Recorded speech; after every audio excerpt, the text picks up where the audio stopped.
Before I get started, I wanted to talk to you about my goals as an educator and why I got into education. I started out in my early 20s as an activist. I still am, but I was a lot more gung-ho. I organized unions at my job, and I really wanted to give power to the people. And I ended up majoring in community development at Portland State University, and I focus on economic and housing policy, and that's where I got my undergraduate. And going through that process of learning how to develop communities, I started realizing how important education and literacy was, because we gain a lot of our knowledge through what we read and hear from others, and if you can't read or really understand what others are saying, we can't necessarily progress or have our needs met. Oh no. Hold on 1 second. So, oh, I'm glad that this is up here because that's my second slide. So I think about how I wanted to get into education because I wanted to work on those literacy skills that you need in order to access information. And then, of course, why are we giving these literacy skills to kids? Because I want them to change or create or develop a new value system. So they can value the community that they're in and value themselves and what they have to offer the community as well, and have a place and a part in it. So I got this quote from Gandhi, and I love this quote. I read it often because I think about why I got into community development and why I got into education, because I wanted to work on those values, and this is the step-by-step process in order to create values. We have to have positive thoughts, because our thoughts will eventually lead to words, and we need to know those words to communicate. A lot of times you have arguments because you don't have the words to express how you feel. And those words become your behaviors become your habits eventually become your values. And as a teacher, I like to start working with our thoughts and our words, because eventually it'll build up upon themselves. So, when I was asked to talk about goal setting, I actually said, really? To myself, goal setting? Oh my gosh.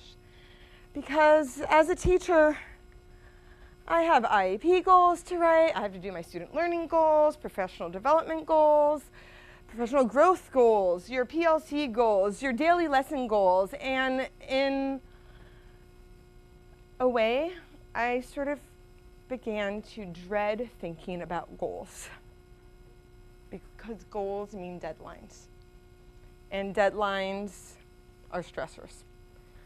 So I thought, when I work with kids and when I'm setting goals, I have to realize the importance of setting goals again. Why do we set goals? So on the next slide, I have 5 of my favorite reasons on why we actually set goals. Because goals help you be who you want to be. Because goals give your life purpose. Because goals boost your confidence.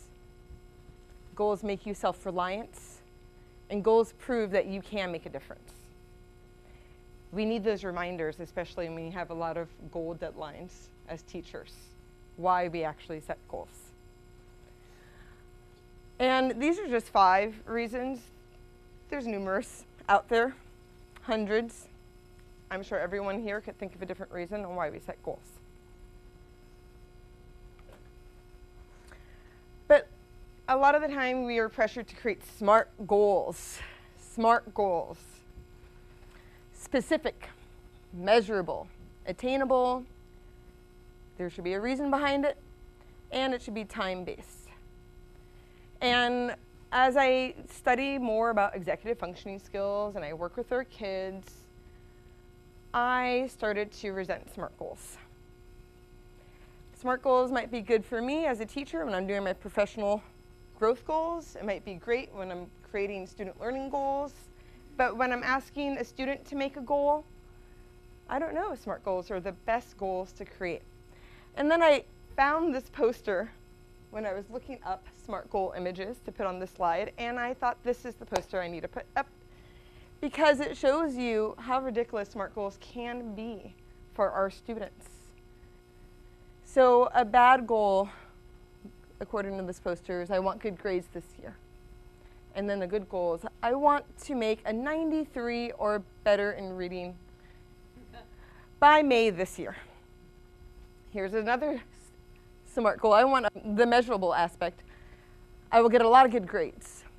And I want to make no more than 1 C each 9 weeks. I want you to think about your kids.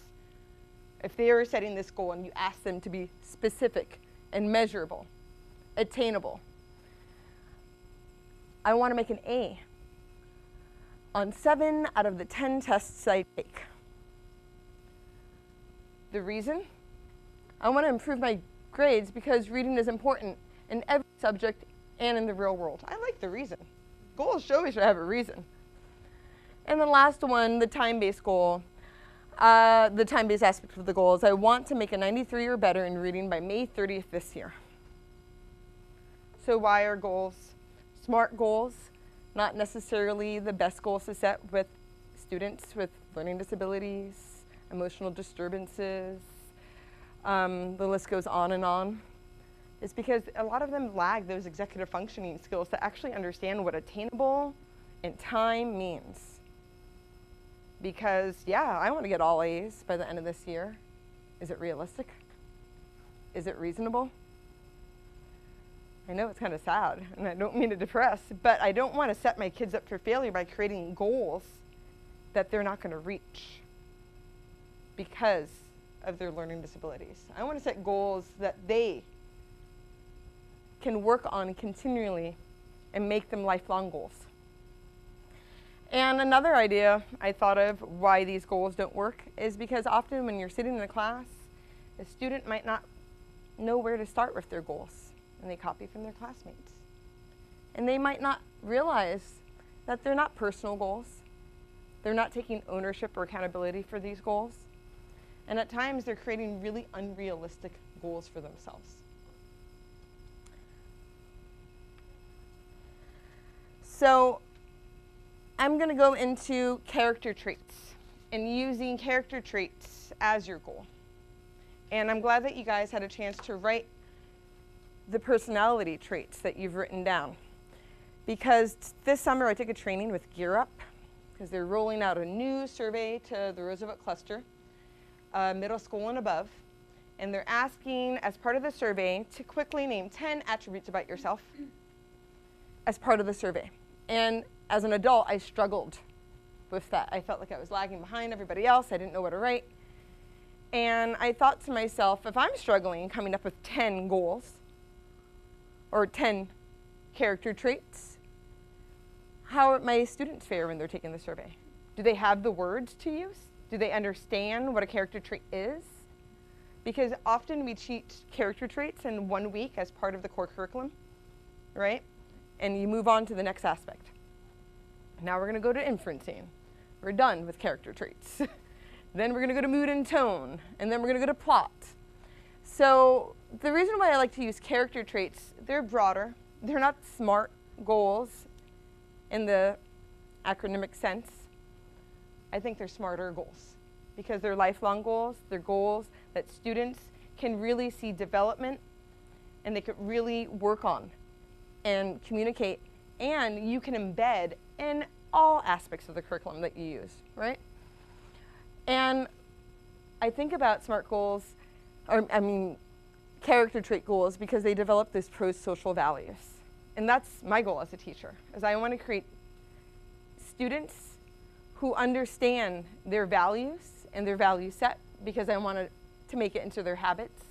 And I want them to take ownership of their lives and have better lives because they know the abilities and the traits they possess in a positive way. Why I like using character traits as goal setting at this point, and you can see my wall of courage, courageous being a character trait. is because it exposes them to the positive society values we have. What do we look for when we look for a community member, a neighbor, a friend, a partner, a brother, a sister, a mother, a father? It also gives us opportunity to think and discuss moral issues. And it creates those experiences in your classroom that helps you take the perspective of another. It gives you a chance to step outside of yourself and see, oh, this is how others might possess this goal. And it might be in a different way than the way I possess it. So these are some possible ideas of self-characteristics, and I like to use them when I'm working with my class. And I'm going to go into kind of how we define those characteristics, because we use them all the time. But do we really go and define what they are? We say, oh, great, you're being very optimistic, assuming that they know what optimistic means. Or, I see that you're being respectful. That's a word that we use a lot. What does respectful mean? What does it look like? What does it sound like? What does it feel like? So I think about using these character traits as goals, as attainable goals, as lifelong goals, because you could work on being optimistic your whole life, and you could revisit it. And what I also like about these goals is you could read novels or newspaper articles and find people and characters that possess these goals, and that way you can embed it in every one of your literacy-based lesson plans. And it's not just one day, let's talk about goals, we'll come back in 10 weeks and revisit your goals. You could really incorporate it into every day. You can work with your general education teacher to make sure that they're embedding some of these values and character traits and goal-setting ideas into their lesson plans. And when we talk about a positive mindset, a growth mindset, we're talking about all of these traits. We're talking about you're doing a great job being courageous. You know, how can this character in our novel be more courageous? You could really go into those inferential questions that our kids really struggle on and really have them understand those deeper level literacy concepts that seem so hard to teach by comparing their own lives and their own abilities to the characters that they're reading about. So I like Y charts. I really like Y charts because it's the what does it look like, what does it feel like, what does it hear like, because sound like, because we need to really work on defining those goals with kids. Another thing about this is that you could work in a small group, a whole class, or individual. This year our school adopted 5 character traits to represent our building. It's in the back of a calendar. The last page of the calendar. I've not seen a poster for this, but I think about they're great, great goals. The character traits that we want to instill in our kids are persevering, dynamic, inquisitive, excellent, and respectful. But I have not yet seen one teacher embed any of these character traits into their lesson, but it's possible. And through goal setting, and class goal setting, or individual goal setting, we can actually put that in our core curriculum and talk about it every day. You could create school goals like our school did. You could work with a small group and you could just focus on maybe one goal a week, one goal a day, one goal a month, or a set of goals. They could be vocabulary words, because often we take vocabulary words that are literally in the text, but we never talk about inferential vocabulary words. Like if there is a character who is courageous, why not learn how to spell it? Why not dissect that word? And why not find those qualities into the different people or the different situations that you find in the text? And then another thing that we talk about goals is revisiting our goals. How do we assess if these children really understand if they're possessing these character traits? So I wanted to give us ideas of different assessments you could use. A Y chart, a T chart. A T chart, what does it look like? What does it not look like? Using a punch card. I went to the Kiwanis website, and they have terrific as their acronym, and each one of their letters stands for a character trait. And as soon as the child learns that character trait or demonstrates their ability to understand or use that character trait in a personal interaction, they get a punch in the punch card, which I thought was really cool. We could use checklists, role playing. That way you could have that perspective taking, and you could create situations and where you have to demonstrate the character trait that is your goal that you're working on. Venn diagrams, comparing and contrasting yourself to a character in a novel, to a friend in your classroom. And I think having the ability to make inferences and taking perspective, that's a huge way to assess if the child is meeting their goal by developing this trait in their personal lives. So on this next slide, I'm going to show us a clip of myself reading Christy's book to a large group of students. I work at a K-8, and we literally had every grade in my classroom. And I'm talking about the word courage, and you could see sort of my lesson plan in action, how we talked about the word courage, how we found it in a character in the novel, and how individuals in the room have demonstrated courage in the past. And I'm just going to play it. It's my 15 minutes of fame. The letters still wiggled and squirmed, but under Shadow's watchful gaze, only the sneakiest letters crept off the page. I can do this, Alex told himself. I can. Today I read The Boy Who Learned Upside Down by Christy Scattarella, and what I love about this book is that it's inspirational to many of the students that I teach, being that many of them suffer in school due to learning disabilities. Alex, the main character of the book, overcomes a lot of his struggles in school with courage. Without courage, we wouldn't have the audacity to try new things and to persevere through hard times. There's so many ways that you guys could show courage. You don't need to be a superhero, remember, to show courage. I'm so excited and so proud of how hard all of you are working. And so I wrote this book to celebrate all of your courage. Courage is keep on trying something even though you weren't good at it at the first time. What I think courage is it's like a reward. I'm mostly really shy, so I stood up for myself and I said I'm gonna do this, and I actually met my goal, and now I'm actually talking more. This is a picture about me struggling how to read. I'm trying to read a book at home, and then the last one I'm smiling because my reading's going up. Awesome, there you go. Okay, I'm gonna get promoted. Yes, I'm gonna go get some more books. So the purpose of me coming up today was talking about how we use all of the information that we got from our prior presenter, and how do we actually use it in our classrooms? How can we use it on a daily basis in each of our lessons? Because often when I work with goals in the past, we wait a couple of weeks to revisit to see what steps you've taken, but I really like this idea of using non-SMART goals in our classroom and using character traits as the goal for our students, especially because